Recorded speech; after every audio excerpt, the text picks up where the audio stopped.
ने हर जगह तबाही फैलाई। बेशुमार सैकड़ों लोग, चाहे वो बलूचिस्तान है जहां पर बेपनाह तबाही हुई, कराची में, सिंध के दूसरे इलाकों में, केपी में, पंजाब में, चतराल में, इन तमाम इलाकों में बेपनाह इंसानी जानों का ज़िया हुआ और बेपनाह नुकसानात हुए, जानों का ज़िया हुआ और बेपनाह नुकसानात हुए मकानों के, दुकानों के। अल्लाह ताला से हम सब दस्त बदुआ हैं कि जाने वालों को वो जन्नतुल फिरदौस में जगह अता फरमाए और ज़ख्मियों को जल्द से जल्द सेहत कामिला अता फरमाए। जनाब स्पीकर, इस बारे में ये कोलिशन गवर्नमेंट पूरी तरह आगाह है और चौकस है। इस सिलसिले में मैं खुद चारों सूबों के साथ मीटिंग्स कर चुका हूं और जहां जहां जख्मी हैं,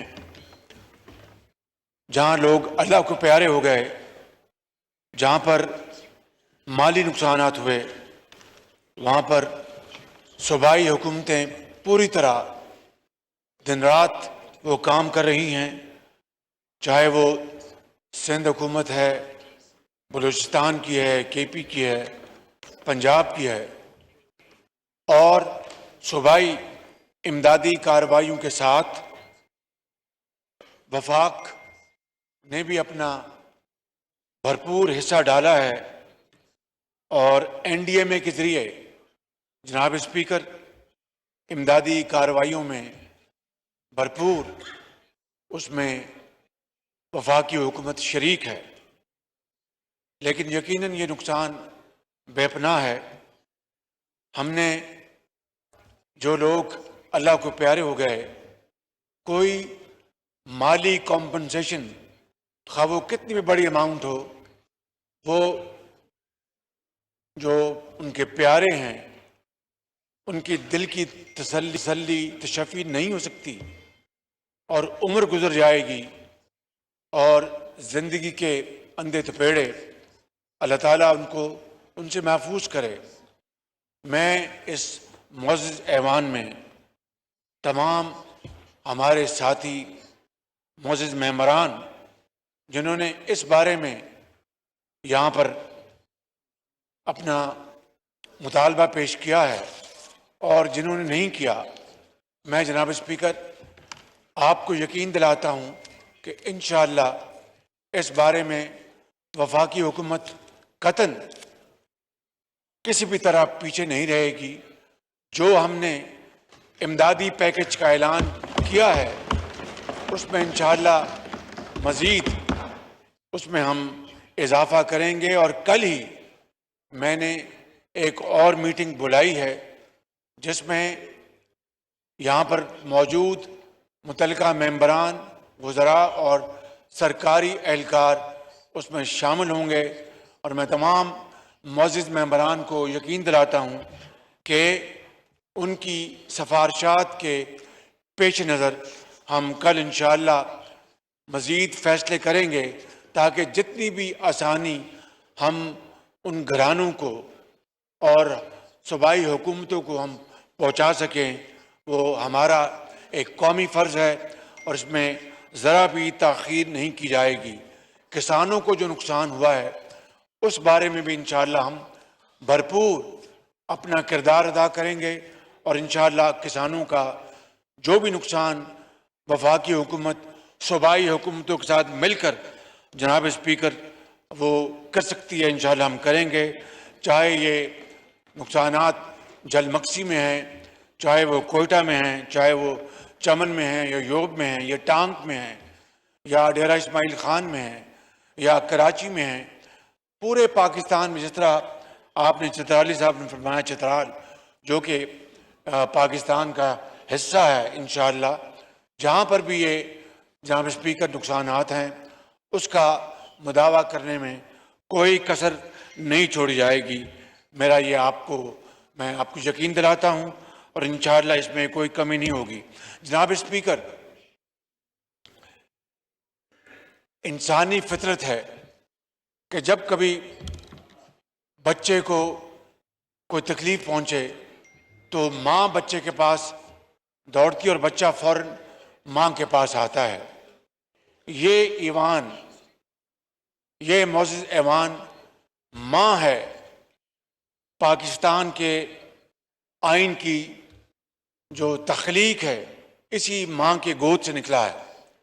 1973 का आइन जो कि एक मुतफ़क्का आइन था जिसमें पूरे पाकिस्तान की लीडरशिप, मुंतखब लीडरशिप शामिल थी और उस वक्त के वज़ीर आज़म जनाब जुल्फ़िकार अली भुट्टो की लीडरशिप में पाकिस्तान भर से मुंतखब मेंबरान ने, चाहे वो हिज़्ब इख्तिलाफ में थे या वो ट्रेजरी बेंचेस में थे, जनाब स्पीकर बड़ी अरक-रेज़ी के साथ उन्होंने इस आइन की तश्कील की।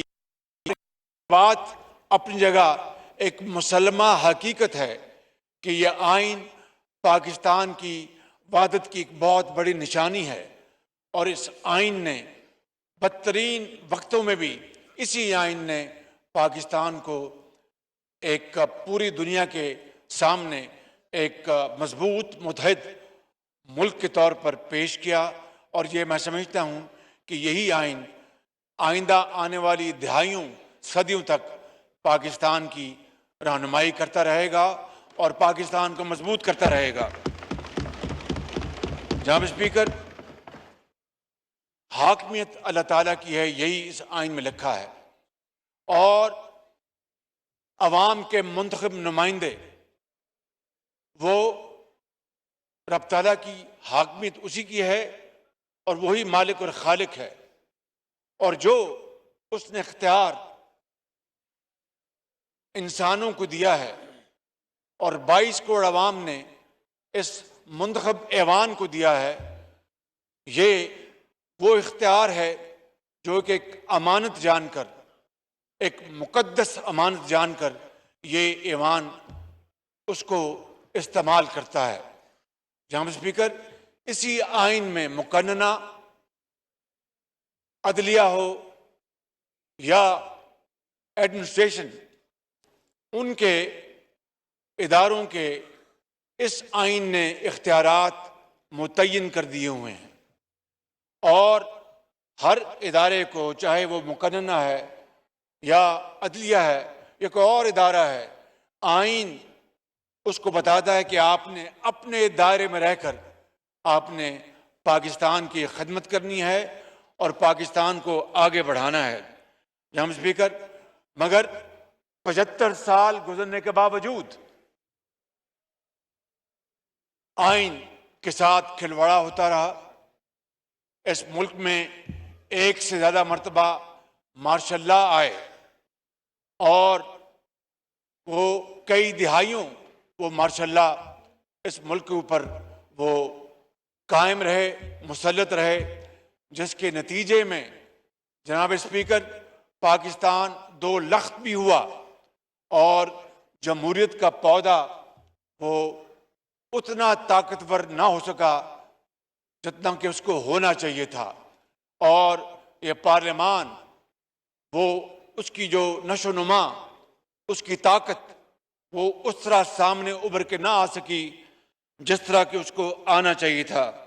जनाब स्पीकर, आज अगर हम कुर्ब जवार में नजर दौड़ाएं जनाब स्पीकर, तो वो ममालिक जो हमसे बहुत पीछे रह गए थे या बहुत पीछे थे, आज तरक्की की दौड़ में वो हमसे आगे निकल चुके हैं और अगयार ने IMF को खैर बात कभी का कह दिया और गुर्बत और बेरोजगारी को उन्होंने दफन कर दिया आज इस मुल्क के अंदर आज भी 75 साल गुजरने के बावजूद जनाब स्पीकर, बुजुर्ग, नौजवान माएँ, बेटियां पूछती हैं कि इस मुल्क के अंदर कब बेरोजगारी का खात्मा होगा, कब इस मुल्क के अंदर महंगाई का खात्मा होगा, कब इस मुल्क के अंदर गुर्बत का खात्मा होगा और कब ये कर्जों में जकड़ी हुई कौम को सही मानों में माशी आज़ादी नसीब होगी। जनाब स्पीकर, मैं आपको ये अर्ज करना चाहता हूँ कि सब जानते हैं कि 2018 के इलेक्शन पाकिस्तान की तारीख में बदतरीन झुरलू इलेक्शन थे और एक ऐसी हुकूमत को मुसल्लत कर दिया गया या मुसल्लत हो गई जो सरीहन धांधली की पैदावार थी। इसमें तो कोई किसी को शक नहीं होना चाहिए कि किस तरह रात के अंधेरे में आरटीएस बंद हो गया और किस तरह नताइज जो हैं वो देहातों में पहले आ गए और शहरों में कई दिन नताइज नहीं आए और किस तरीके से जनाब स्पीकर जो गिनती जो हक था कैंडिडेट्स का उसको किस तरह एक साबिक चीफ जस्टिस के ऑर्डर से उस गिनती को रुकवाया गया और टाइम पर वो गिनती ना हुई। एक लंबा सिलसिला है। मैं कहना ये चाहता हूं कि 2018 की हुकूमत बदतरीन तारीख की बदतरीन धांधली की पैदावार थी और 3.5 पौने 4 सालों में उनकी कारकर्दगी पूरी कौम के सामने है कि 3.5 पौने 4 सालों में जनाब स्पीकर 20,000 अरब से जायद कर्जे लिए गए और 2018 में जो जीडीपी 5.8% थी वो 2019 में आके 20 में आके सिर्फ वो बल्कि 1% से भी कम हो गई, मनफी में आ गई। जनाब स्पीकर, लाखों लोगों को रोजगार दिलवाना तो दूर की बात थी, लाखों लोग बेरोजगार हो गए। किसी को एक छत दिलवाना तो दूर की बात थी, लोग बेघर हो गए और पाकिस्तान की मईशत का जनाब स्पीकर जनाजा निकल रहा था। अगर ये उस वक्त मुतहदा ऑपोजिशन जनाब स्पीकर अगर सियासत को मुकद्दम रखती तो फिर रियासत का खुदा हाफिज था। हम सब ने मिलकर मुशावरत की और फैसला किया कि हमें रियासत को बचाना है, सियासत बचती रहेगी। रियासत को ना बचाया तो खुदा ना खास्ता सियासत सफाए हस्ती से मिट जाएगी। जनाब स्पीकर, ये वो था फैसला जो इस फ्रंट बेंच में बैठे जो हमारे कायदीन हैं उन्होंने मिलकर किया, मुशावरत के साथ किया। हम जानते थे कि पाकिस्तान डिफॉल्ट के करीब है, हम जानते थे कि इतनी बड़ी जो हमारी मईशत तबाही का शिकार हो चुकी है उसको वापस जिंदगी दिलवाना कोई आसान काम नहीं। हम जानते थे कि बेरोजगारी जो है वो अरूज पर है, हम जानते थे कि महंगाई वो है वो अरूज पर है। लेकिन जनाब स्पीकर, क्या हम चोर दरवाजे से आए? ये पहला मौका है जनाब स्पीकर कि वजीर आजम हाउस पर किसी ने चढ़ाई नहीं की, बल्कि ये ऐवान वोट की ताकत से उन्होंने आइन और कानून के मुताबिक उन्होंने उस बदतरीन करप्ट हुकूमत को बदला और इस चैलेंज को कबूल किया। मैं आज ये बात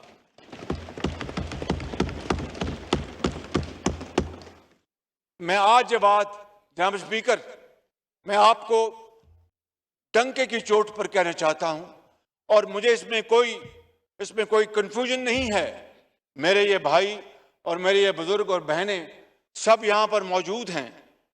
मुझे ये पता था कि इन्होंने अपनी बड़ी कमाल मेहरबानी से तमाम पार्टीज जो इस हुकूमत का हिस्सा हैं, चाहे वो आसिफ अली जरदारी साहब हों, चाहे वो मौलाना फजल रहमान साहब हों, चाहे वो जनाब मक्सी साहब हों, चाहे वो खालिद सिद्दीकी हों, चाहे वो एएनपी के कायदीन हों, चाहे वो बीएनपी के कायदीन हों, मैंगल साहब हों, चाहे वो दावर साहब हों, चाहे वो जनाब स्पीकर एक बुतानी साहब हों, उन सब ने मिलकर बड़ी मोहब्बत से मेरे कायद नवाज शरीफ ने मुझे मुंतखब किया तो मैं जानता था कि ये फूलों की सेज नहीं है, ये कांटों का एक बहुत खारदार ये एक सफर है। मैंने अल्लाह ताला का नाम लेकर इनकी मावनत से ये जिम्मेदारी कबूल की, वगरना जनाब स्पीकर वजीर आजम अगर बनना होता तो माजी में मैं अगर नजर दौड़ाऊं और आपकी खदमत में सिर्फ चंद मिसालें पेश करूं तो वो काफी हैं।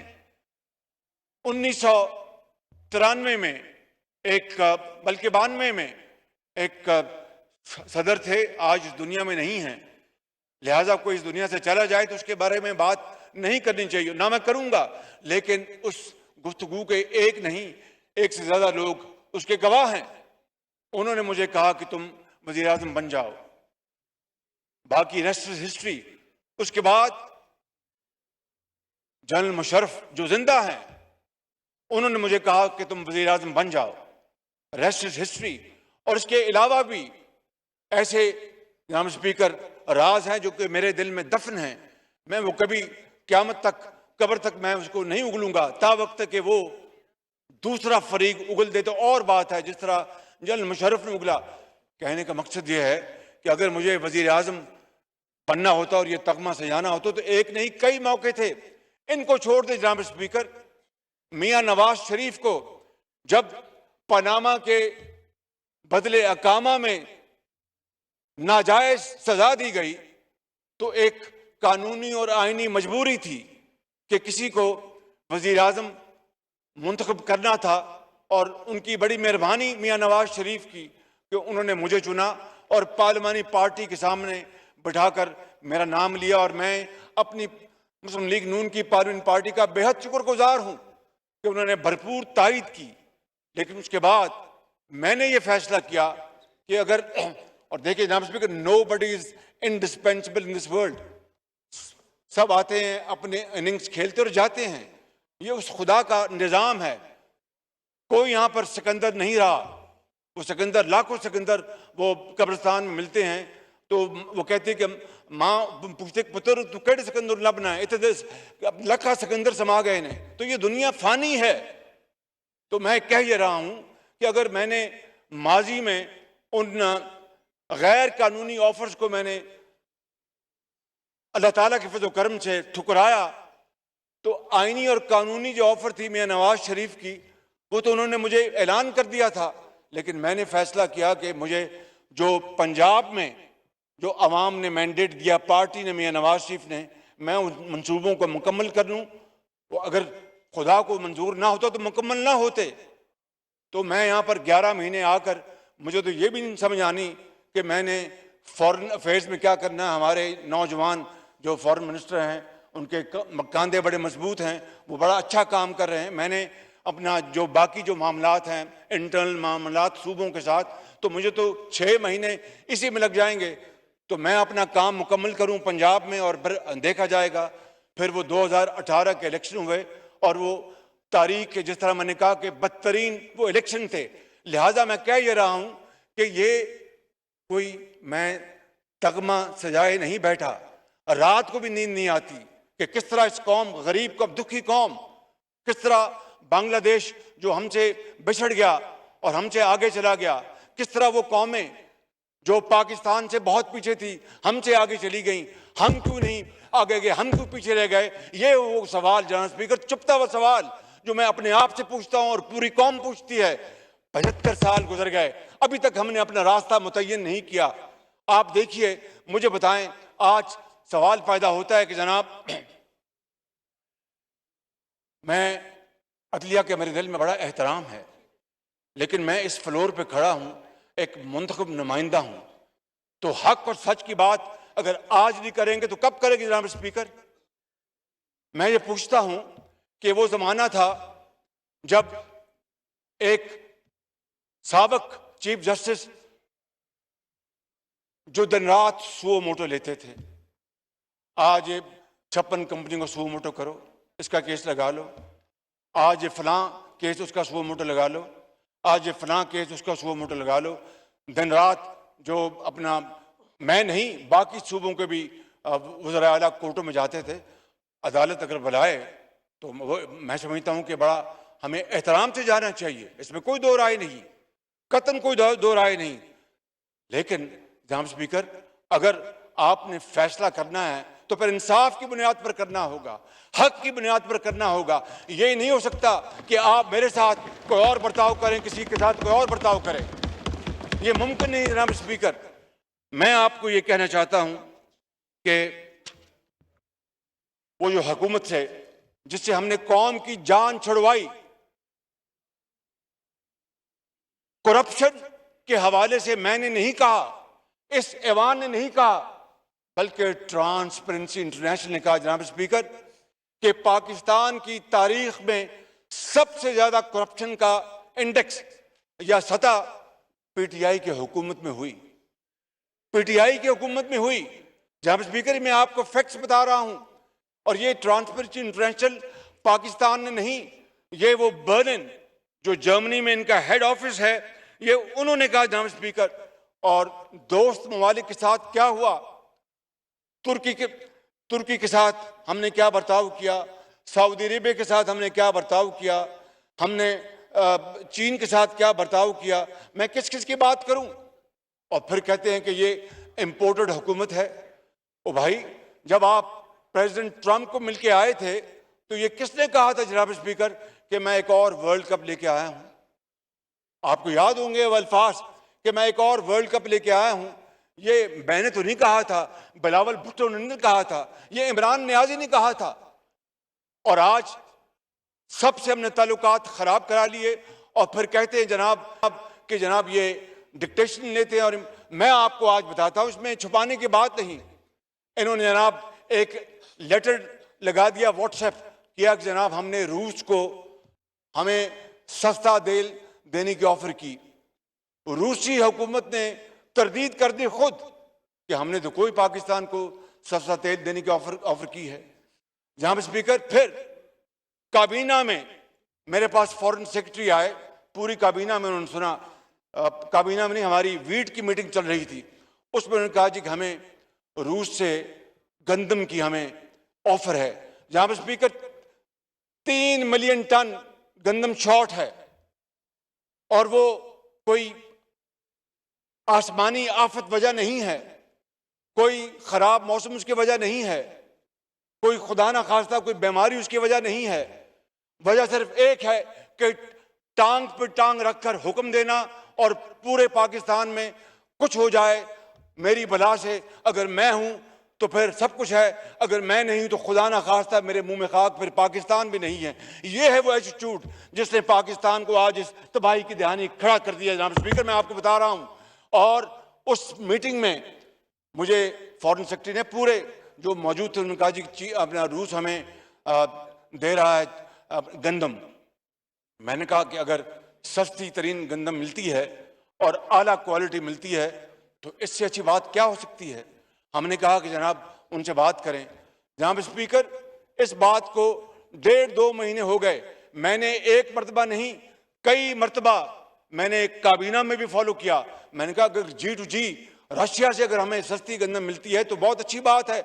और मैंने उन ममालिक को भी बता दिया कि भाई हमने अपना इंटरेस्ट देखना, पाकिस्तान का इंटरेस्ट देखना है, पाकिस्तान के 22 करोड़ अवाम का इंटरेस्ट देखना है, अपना फॉरेन एक्सचेंज बचाना है, खजाना बचाना है। अगर सस्ती गंदम मिलती है तो मैं लूंगा, मुझे किसी की कोई परवाह नहीं। जनाब स्पीकर, सिर्फ परसों ऑफर आई जब हम गंदम 5 लाख टन एक और 3 लाख टन एक खरीद चुके, तो परसों ऑफर उनकी आई G2G रशिया के साथ, और वो मैंने उनको काउंटर ऑफर भिजवाई है जनाब स्पीकर, और उनको कहा है कि आप हमें आप दें डेफर्ड पेमेंट पे और ये हमारी कीमत होगी। रशिया को मैंने कहा मुझे बताइए कि अगर खुदा ना खास्ता अल्लाह ताला माफ करे, मैं तो कहता हूं कि वो दिन मेरे लिए मर जाने का दिन है कि मुझ पर ये कोई इल्जाम लगाए कि मैं कोई फॉरेन एजेंट ये हैं, फॉरेन स्टूडेंट्स ये हैं। क्यों नहीं बताता चीफ इलेक्शन कमिश्नर? जनाब स्पीकर, चीफ इलेक्शन कमिश्नर क्यों नहीं बताते, क्यों नहीं फैसला करते? 8 साल लग गए जनाब स्पीकर, 8 साल लग गए, अभी तक फॉरेन फंडिंग केस का फैसला नहीं आया। उसमें क्या चीज माने है?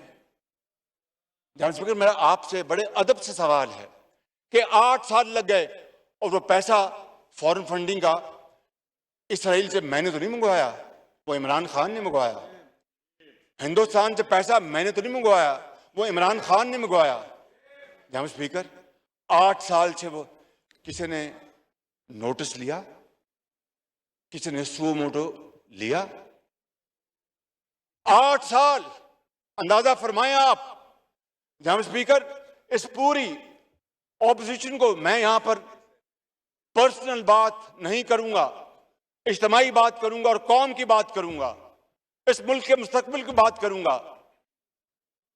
इन 4.25 सालों में वो होशियत कंडे इख्तियार किए गए जिससे एक मकसद था कि पूरी ऑपोजिशन को दीवार से लगा दिया जाए और इनका खुदा न खास्ता नामो निशान मिटा दिया जाए। और फिर वो जो है कि वो कौन है वो, फिर वो सड़कें खाली और सुनसान मिर्जा यार फिरे, गलियां हो जो अपना सुनिया और मिर्जा यार फिरे। ये था उसका, ये अपना शाखसा, ये सोच थी उसकी, ये उसकी थिंकिंग थी। और उसके लिए क्या क्या हरबे इस्तेमाल किए गए। जनाब स्पीकर, मैं अगर यहां पर अगर वो राज खोल दूं तो ये ऐवान जो है वो विरता हैरत में मुब्तला हो जाएगा।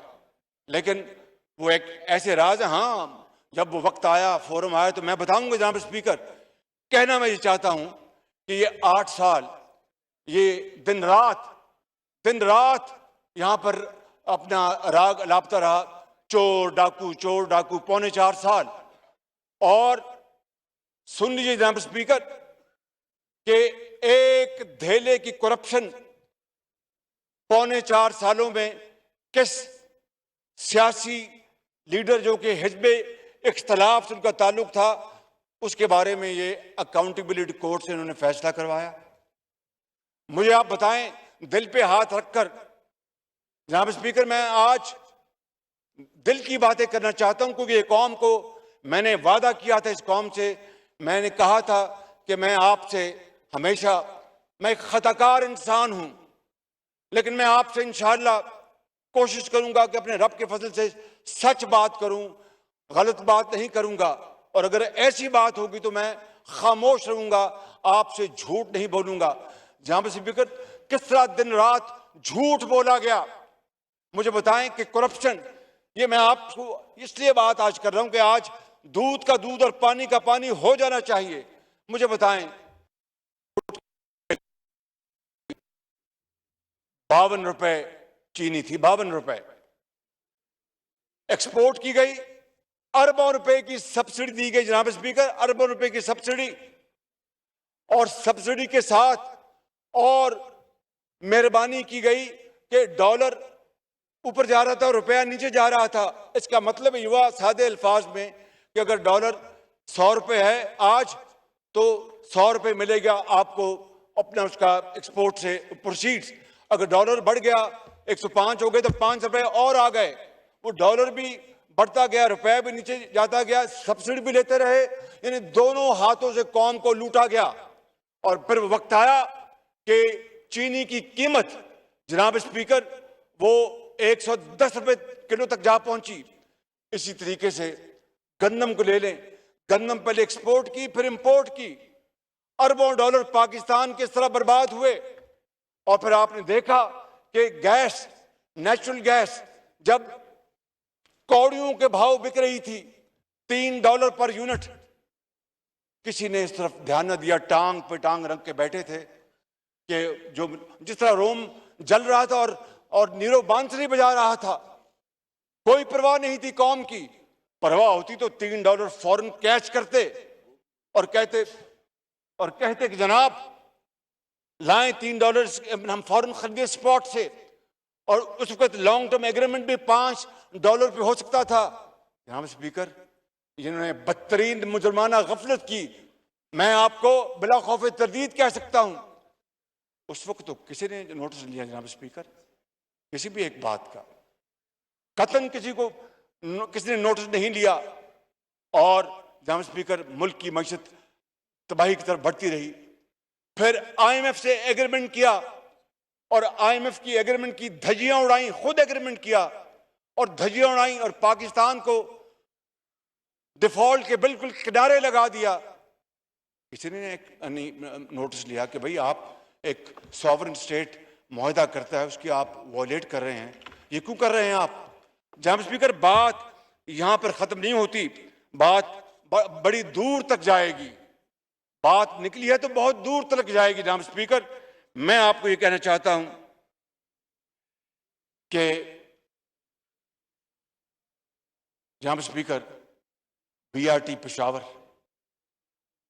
ये बात बला खौफ तरदीद कही जा सकती है कि अरबों रुपए के गबन हुए, उसमें स्टे ऑर्डर लिए जाते थे वफाक और केपी हुकूमत मिलकर, किसी ने कोई नोटिस नहीं लिया।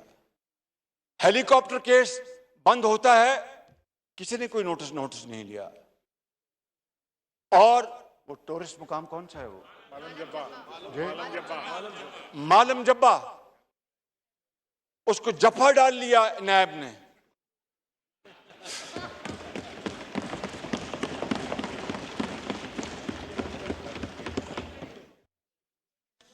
और जी, और उसको जनाब कहा कि हम ये केस बंद कर रहे हैं या बंद किया जा रहा है, किसी ने नोटिस नहीं लिया। जनाब स्पीकर, आप देखें कि, और ये बात हकीकत है, I am not here to indulge to any kind of political point scoring, but I am here before your honorable speaker to submit my submission to you for your kind consideration with facts. मैं कोई ऐसी बात नहीं करूंगा जो कि हकीकत और वाकयात के खिलाफ हो। जनाब स्पीकर, मूनिस इलाही का केस नैब बंद करता है, किसी ने कोई नोटिस नहीं लिया। जनाब स्पीकर, ये बिल्कुल मैं आपको फैक्ट बता रहा हूं। और जनाब स्पीकर, पार्लियामान देखिए, अगर मेरी जात की बात हो तो मैं एक तरफ हो जाऊंगा, मैं कभी अपनी जात की बात नहीं करूंगा। इसलिए मैं बिला खौफ तरदीद कह सकता हूं कि बेटियां गिरफ्तार की गईं, बहनें गिरफ्तार की गईं, फुफियां गिरफ्तार की गईं, किसी ने कोई नोटिस नहीं दिया। मगर वजीर आजम की सकी बहन, उनकी जो अनडिक्लेयर्ड एसेट्स हैं, चाहे वो दुबई में है चाहे वो अमेरिका में है, उसको खामोशी से एफबीआर से उसको एनआरओ दिलवा दिया जाता है, किसी ने कोई नोटिस नहीं लिया। स्पीकर, हजरत अली का कौल है, कुफर का निजाम शायद जिंदा रह सकता है, बेइंसाफी का निजाम जिंदा नहीं रह सकता। जनाब स्पीकर, नहीं रह सकता। कुफर का निजाम जिंदा रह सकता है, बेइंसाफी का निजाम नहीं रह सकता। 75 साल गुजर गए, आज हम उसी दायरे में फिर रहे हैं। विंस्टन चर्चिल को पूछा था किसी ने कि बताओ कि जंग जीतोगे या हारोगे? उसने कहा कि हमारी अदलिया आज़ाद है कि नहीं। उन्होंने कहा कि दिस इज इररिलेवेंट आंसर। उन्होंने कहा यही रेलेवेंट आंसर है कि अगर अदल है, इंसाफ है, आज़ादी है अदालतों में, तो इंशाअल्लाह बरतानिया जंग नहीं हारेगा। और वही उसने कहा कि I have nothing but blood, sweat and tears. और बिलाखिर एक वो जुनूनी एडोल्फ हिटलर, देखिए जनाब स्पीकर, मैं यहाँ पर कोई गिरी हुई बात नहीं करूँगा, लेकिन एडोल्फ हिटलर की मिसाल आज पाकिस्तान में बहुत हद तक रेलेवेंट हो गई। उसने इंतखाबात में 33% वोट लिए थे और बाकी 2/3 जो जर्मनी की जो पार्टियां थी वो उन्होंने बाकी वोट लिए, 33% वोट लिए उसने। मगर अपने गोएबल्स के साथ वो झूठ बोला, वो दरोगोई की, जमीन आसमान को मिला दिया, दिन रात झूठ बोला कि लोग झूठ को सच समझना शुरू हो गए। और वो जो बाकी पार्टियां थी वो एक अरसे तक वो महदूद हो गई, इररिलेवेंट हो गई। ये फैक्ट्स हैं। लेकिन नतीजा क्या निकला? जंगे दोइम में जर्मनी को सफाए हस्ती से मिटा दिया। दे वर रेज्ड टू ग्राउंड। करोड़ों लोग लुकमा अजल बन गए उनकी मईशत तबाह हो गई, उन्होंने उनकी जो मोटरवेज बंदरगाहें सब खत्म हो गया और वो आजादी खो बैठे। और जो थे उन्होंने वहां पर आके उन्होंने अपने फैसले सुनाए। हम स्पीकर, मैं इस ऐवान को गवाह बनाकर कहता हूं और अपने रब्बुल जलाल को गवाह बनाकर कहता हूं जिसके कब्जे में हम सब की जान है, अगर हमने आज सच को सच ना कहा और झूठ को झूठ कहा और कल्ट को हमने फॉलो किया तो अल्लाह ना करे मेरे मुंह में खाक, ये खुदादाद मुल्क पाकिस्तान शदीद मुश्किलात में घिर जाएगा जनाब स्पीकर। फिर खुदा मेरे मुंह में खाक, फिर उस मुल्क की जो तारीख है वो जब मौरख लिखेगा तो फिर आइंदा आने वाली नस्लें जो हैं वो उसके ऊपर जजमेंट देंगी। आज भी वक्त है, आज भी वक्त है जनाब स्पीकर कि हम हालात को कंट्रोल कर लें। एक ऐसा लाडला जिसको दिन रात दूध पिलाया गया, 15 साल दूध पिलाया गया और उसको ला के बिठाया गया। मैं अगर ये कहूं कि इदारे दिन रात उसके लिए वो काम करते थे कि आज हम सोचते हैं तो अकल हैरान होती है। जनाब स्पीकर 75 साल ना किसी को इस तरह की सपोर्ट मिली। और लिख लें आज की तारीख में मेरा ये बयान, I hope I can be proven wrong, but my inner instinct say that what I'm saying is going to be probably correct in times to come, कि ना इस तरह की मदद और सपोर्ट किसी को मिलेगी और उसके बावजूद भी पाकिस्तान का मईशत का जनाजा निकाल देना जनाब स्पीकर। और आज मुझे कहा जाता है कि जनाब 3 महीने में महंगाई बढ़ गई, बिल्कुल बढ़ी जनाब। तेल की कीमतें और गैस की कीमतें जनाब स्पीकर मेरे इख्तियार में नहीं। और मैं बड़े अदब और इंकिसारी के साथ कहना चाहता हूं, इंतहाई अदब और इंकिसारी से और रब्बुल जलाल से एक मरतबा नहीं करोड़ मरतबा उस माफी मांग के उसे कहता हूं कि मेरी शनाख्त, ये दोस्त, ये भाई और बहनें इस तरह करते थे कि जनाब ये he is a doer, I don't think I am a doer, मैं एक खादिम हूं। कि जनाब ये शहबाज शरीफ आज कि ये जनाब डिलीवरी का ये मास्टर है, क्यों डिलीवरी नहीं हो रही? जनाब स्पीकर, एक तरफ दुनिया में तेल और गैस की कीमतें आसमानों से बातें कर रही हूं, 3.5 पौने 4 साल का जो मलबा है, जो मईशत डबो दी गई, उसको हम दिन रात कोशिश करें मिलकर ठीक करने की। चाहे वो फाइनेंस मिनिस्टर हैं, चाहे वो मैं हूं, चाहे वो कॉमर्स मिनिस्टर हैं, चाहे वो डिफेंस मिनिस्टर हैं, फॉरेन मिनिस्टर हैं, और सब मिलकर इस कश्ती को किनारे लगाने के लिए दिन रात कोशिश करें जनाब स्पीकर। और फिर दिन रात ये बयान दिया जाए कि पाकिस्तान खुदा न खास्ता श्रीलंका बनने वाला है, पाकिस्तान अल्लाह ना करे कि 3 टुकड़े हो जाएंगे। यह है वो नासिस्ट। नासिस्ट को उर्दू में क्या कहते हैं? जो अपने जोम में होता है, जो अपनी जात में बसता है, अपनी जात के अलावा उसको कुछ नजर नहीं आता। नहीं, अना परस्त और जो भी आप कह लें, अपनी जात में वो बसता है। ये है वो शख्स जो कहता है कि अगर मैं हूं तो ठीक, वरना अल्लाह न करे पाकिस्तान के 3 टुकड़े हो जाएंगे। जनाब स्पीकर, आज मैं आपकी खिदमत में और आपके तोसत से और इस मौजूद ऐवान के तोसत से मैं 22 करोड़ अवाम को मैं बड़े अदब से उनकी खिदमत में अर्ज करना चाहता हूं कि देख लें, 3.5 महीने हो गए इस हुकूमत को, क्या एक धेले की करप्शन का कोई इल्जाम लगा सका? जनाब स्पीकर, मैं आपको खुद नुमाई के तौर पर नहीं, इस कोलिशन गवर्नमेंट की एक मिसाल बताता हूं जनाब स्पीकर, उसी से आप अंदाजा कर सकते हैं। हमें यूरिया की बड़ी दिक्कत हो गई आज से 1.5 महीना पहले, 2 महीने पहले चीन से हमने दरख्वास्त की, उनकी बड़ी मेहरबानी। जब आलमी कीमतें खाम माल की भी कम नहीं आने शुरू हुई थी, चीन ने कहा हम आपको 2 लाख टन दे देते हैं। G2G गुफ्तगू हुई, आपकी इस हुकूमत ने जनाब स्पीकर सब ने मिलकर $600 से शुरू हुई कीमतें 500 पे लेके आए। जनाब स्पीकर, अभी जो गंदम है, अभी 2 महीने पहले जनाब स्पीकर 1.5 महीना पहले जो खरीदा $500 पर टन, आज जनाब स्पीकर ये नहीं कि कीमतें तो कम हुई, जो पिछला टेंडर आया वो $440 पे था, हमने इनकार कर दिया। मुझे एक दो मेरे मुसाहिबों ने कहा कि देखें रिस्क है, अगला टेंडर लेंगे तो पता नहीं कीमत इससे भी बढ़ जाए।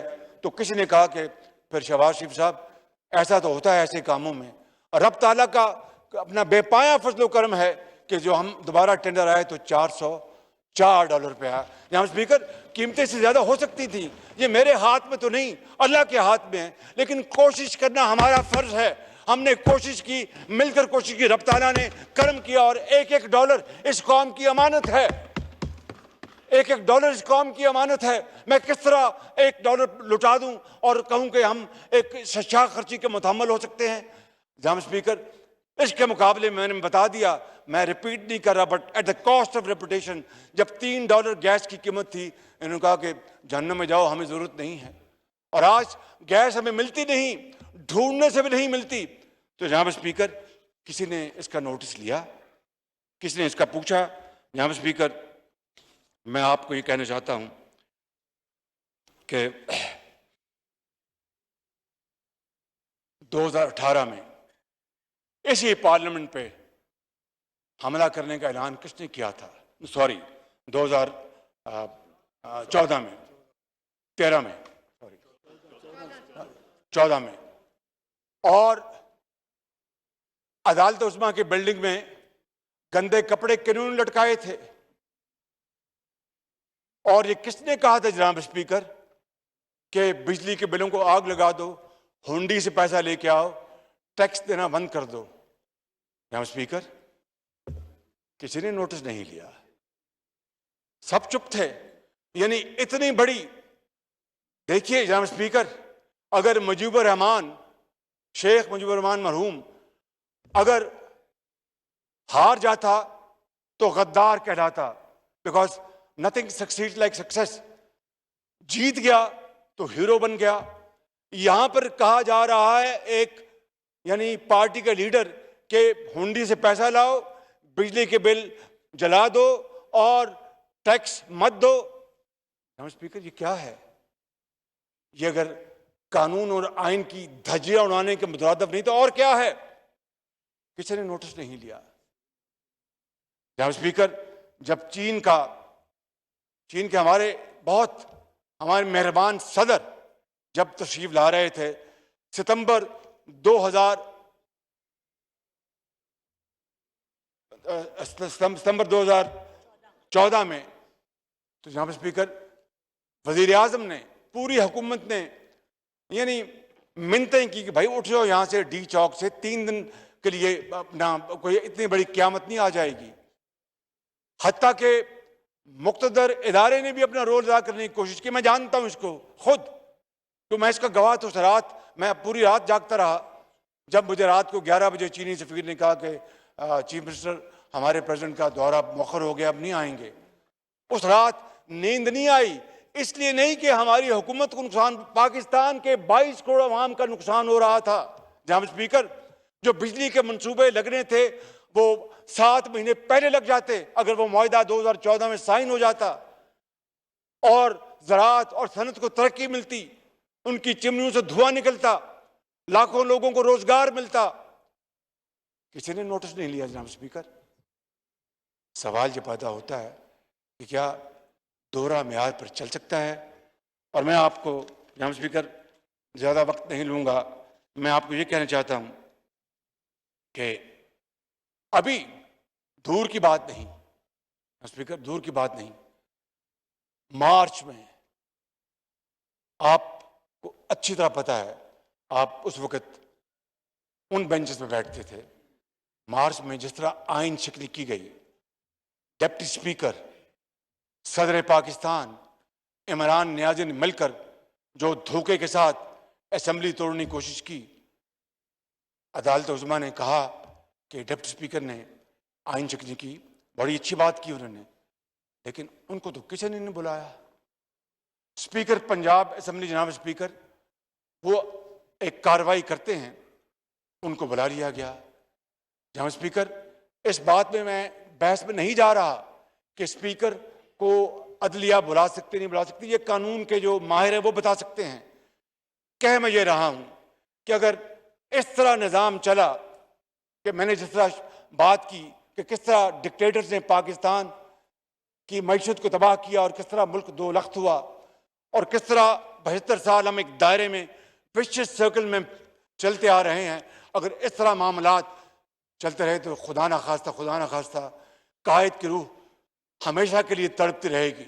लाखों मुसलमानों की रूहें जिन्होंने पाकिस्तान के लिए अपनी जानों का नजराना पेश किया, अपना घर बार छोड़कर हिंदुस्तान से आए और उजड़ पुजड़ कर पैदल, बैलगाड़ी पे, साइकिल पे, अपना रेलवे में, किसी बस में आए और रास्ते में अपने प्यारों को शहीद करवाया, क्या आज उनके लहू का हम ये एहतराम कर रहे हैं? उनको रूहों को हम ये सुकून पहुंचा रहे हैं? जनाब स्पीकर, मेरी बात आप गौर से सुन लें कि अगर इस मुल्क के अंदर अगर हमने सैंक्टिटी, इक्विटी, कानून और आइन और इंसाफ को हमने आगे ना बढ़ाया तो फिर हमें तारीख में कोई याद नहीं रखेगा, तारीख के औराक से हमारा नाम मिट जाएगा, खुदा ना खास्ता। मैं आपको ये कहना चाहता हूं जनाब स्पीकर, जब DGFIA बशीर मेमन, उसने तो इंटरव्यू दिया था ना, ये तो कोई ढकी छुपी बात तो नहीं जनाब स्पीकर। DGFIA ने कहा, बशीर मेमन ने, कि मुझे इमरान नियाजी ने बुलाया और कहा कि अपना आसिफ जरदारी, मरियम नवाज, अपना ख्वाजा आसिफ, शहबाज शरीफ, फला के खिलाफ केस करो। मैंने कहा जी नहीं बनते, मैं नहीं कर सकता। किसी ने नोटिस लिया जनाब स्पीकर? ये तो ही इज ऑन रिकॉर्ड, ये तो कोई दूर की बात नहीं, ही इज ऑन रिकॉर्ड। किसी ने बुला के पूछा और आज अगर अदालत उज़्मा नोटिस लेती है FIA का तो उनका इख्तियार बड़े शौक से लें, लेकिन जनाब स्पीकर इमरान नियाजी वो है, हमारी, मेरी या मेरे खानदान के या इन लोगों की जो इस इख्तियार में बैठे हैं, इनकी बेलें हुकूमत के आने के बाद नहीं हुई जनाब स्पीकर। इमरान नियाजी का दौर था, उस जमाने में बेलें हुई और मेरिट पे हुई। और जनाब स्पीकर, NCA को मेरे बारे में किसने लिखा था? वो इमरान नियाजी और शहजाद अकबर ने खत लिखा था। पौने दो साल इसकी इंक्वायरी हुई और अल्लाह ताला ने, मैं बहुत खताकार इंसान हूं, अल्लाह ताला ने अपना कर्म किया। एक धेले की पाकिस्तान से कोई करप्शन का पैसा उन्होंने चारों सू, बरतानिया में ऑफशोर, दुबई और स्विट्जरलैंड, पता नहीं कहां कहां, उन्होंने पूछा, फ्रांस, लेकिन खुदा के फजल करम से उस मालिक ने, मैं बहुत खताकार आदमी हूं, उसने इज्जत रखी और पाकिस्तान की इज्जत रखी। इन्होंने तो पाकिस्तान का डिफिड हो या कुछ और हो, पाकिस्तान की इज्जत को दाव पर लगाने के लिए कोई इन्होंने कसर नहीं छोड़ी। और जनाब स्पीकर, फिर आप देखें कि इमरान खान नियाजी की काबीना में ये NCA की मैंने अपनी बात की और NCA की दूसरी बात वाकया सुनाता हूं आपको, fact based. 190 million pound NCA recovery करता है। ये बात बहुत गौरतलब है जनाब स्पीकर, आपकी खिदमत में अर्ज करेंगे। 190 मिलियन पाउंड कितने पैसे बनते हैं? 50 अरब, 50 अरब रुपए। ये बता रहे हैं अगर डॉलर कहीं रुपया बढ़ ना गया हो तो 50 अरब बनते हैं। 50 अरब रुपए, ये सुनने वाली बात है। और मैं बतौर वजीर आजम ये कौम की अमानत है जो मैं आपके जरिए कौम को पहुंचाना चाहता हूं। और ये सीक्रेट नहीं, राज नहीं है, तो काबीना का फैसला है। काबीना में ये मामला उठा और सेक्रेटरी कैबिनेट से काबीना ने पूछा, बताइए वो जो इमरान नियाजी के ज़माने में जो काबीना की मीटिंग हुई थी और मोहतरमा शीरी मज़ारी साहिबा ने कहा था कि वज़ीर आज़म ये आप हमसे क्या फ़ैसला दे रहे हैं, इस लिफाफे में है क्या? तो उसने फिर सारा वाक़या बयान किया जनाब स्पीकर।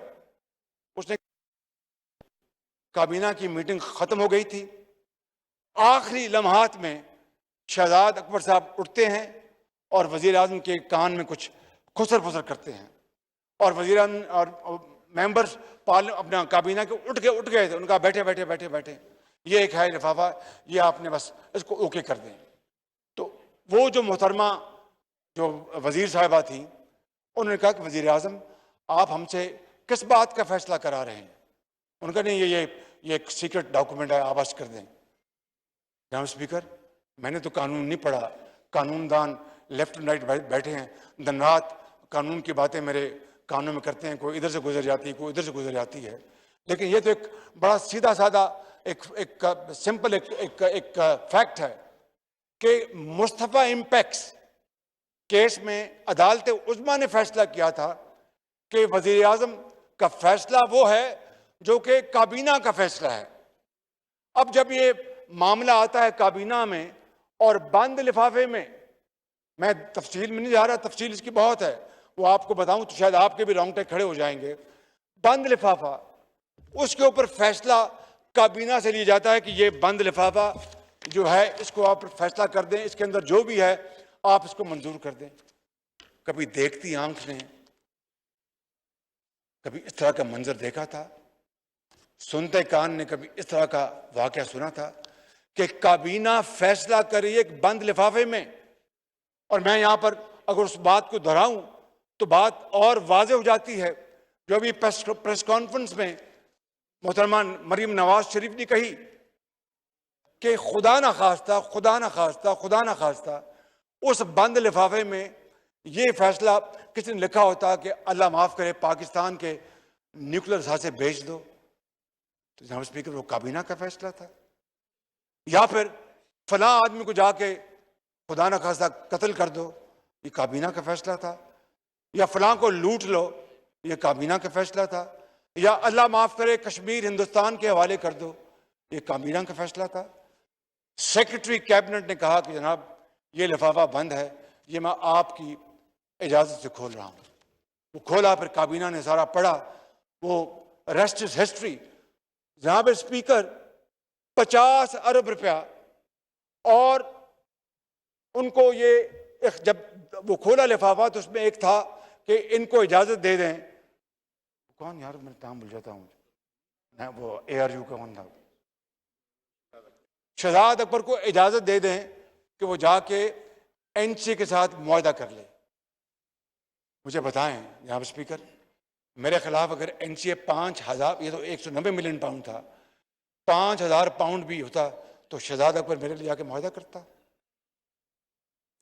और फिर ये पैसा सुप्रीम कोर्ट ऑफ पाकिस्तान के अकाउंट में, नेशनल बैंक के अकाउंट में डाल दिया जाए। मेरे खिलाफ अगर 5,000 पाउंड खुदा ना खासा निकला था तो वो सुप्रीम कोर्ट में डालते और जाके मेरे हवाले से जाके मुआहदा करते, या मुझे वो काल कोठरी में मुझे भेज देते। जनाब स्पीकर, किसी ने नोटिस लिया? कोई सुओ मोटो, कोई एक्शन? जनाब स्पीकर, 22 करोड़ आवाम हैराए वर्तत में है, 22 करोड़ आवाम परेशान है कि ये क्या मुल्क है जहां पर इतनी बड़ी धांधली हो, इतनी बड़ी करप्शन हो और दोहरे मयार हो, और वहां पर कोई इंसाफ देने वाला ना हो।